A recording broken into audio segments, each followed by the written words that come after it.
You guys want to know something that confuses me a little bit in the metal community review family? How slam metal fans and brutal death metal fans cannot seem to coincide and just live together. There's gonna be some food for thought, and a while back, like a year or two ago, I made a video similar about this, but I've noticed this more, and it's something I wanted to just talk about a little bit and get your guys' opinion on. How is it that so many people that are like staunch advocates for brutal death metal hate slam metal and vice versa when they literally worship the same bands and came up around the same time? I'm going to take culture and just kind of throw it out the window for a moment to talk about this, because I understand that a lot of the reason that you see a lot of hate be given to slam metal is because of the poser culture of the, snapback wearing emo kids that like slam metal but don't like other forms of extreme music, and therefore their credibility is put down the shitter by people who just want to roast them, which I get it. The culture means a lot to you and you don't want to see a bunch of infiltrators come in. But a lot of slam metal fans are not saying that they're trying to infiltrate brutal death metal. And honest to God, a lot of people that would listen to like a Crania or Organectomy or a Toll aren't going to just immediately like Dying Fetus by virtue of that. And I'll just use the easiest example that I can to make it apparent and easier to understand for people that aren't really into either of these genres.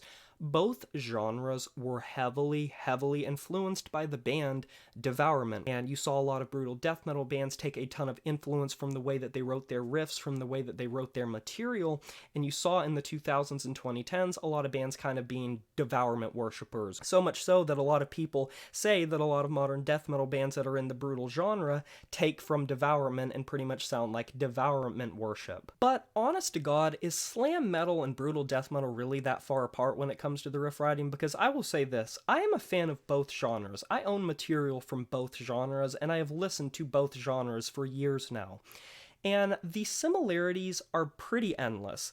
The only thing that I can say that is inherently different is the way that brutal death metal goes about writing their riffs.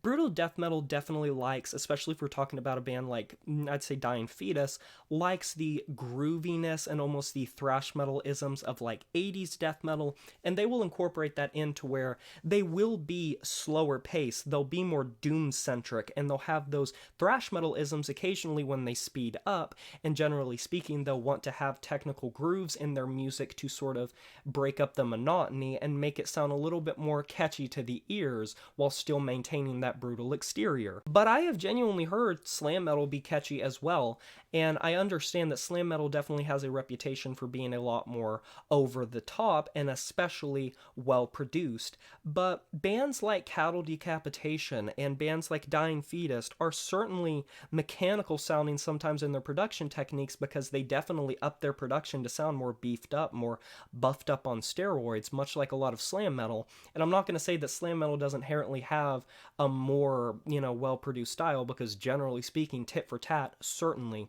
A lot more brutal death metal bands like to play in the more lo-fi production style. But if you boil it down to how they approach their riff writing, their drum work, their vocals, they are very similar. The only difference is brutal death metal focuses a lot more on grooves, and they'll a lot of times be a lot less produced.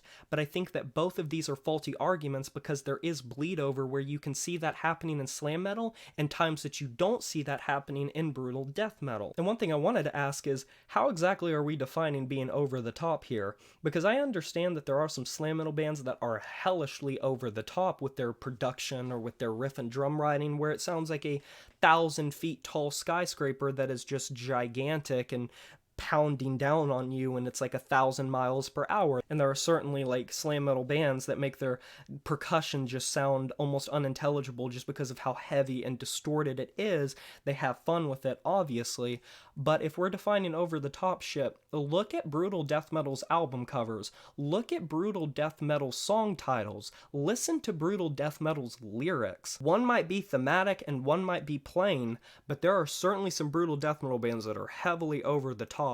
And considering brutal death metal by itself is already a fringe genre that can overlap with other genres like death grind and grindcore and things like that, it's not hard to see a lot of bands that do play very over the top. But I just wanted to hear your guys' opinions on this. Do you think that slam metal and brutal death metal have some crossover, and what is your opinion of sort of this debate where they are like unable to just coincide with one another? Definitely let me know down in the comment section below. I can't wait to hear it. Be sure to like this this video if you enjoyed it, subscribe to join the review family today, and smash that notification bell to be notified of my future uploads. You know who it is, my name is Jay Morris, and I'm signing off saying farewell.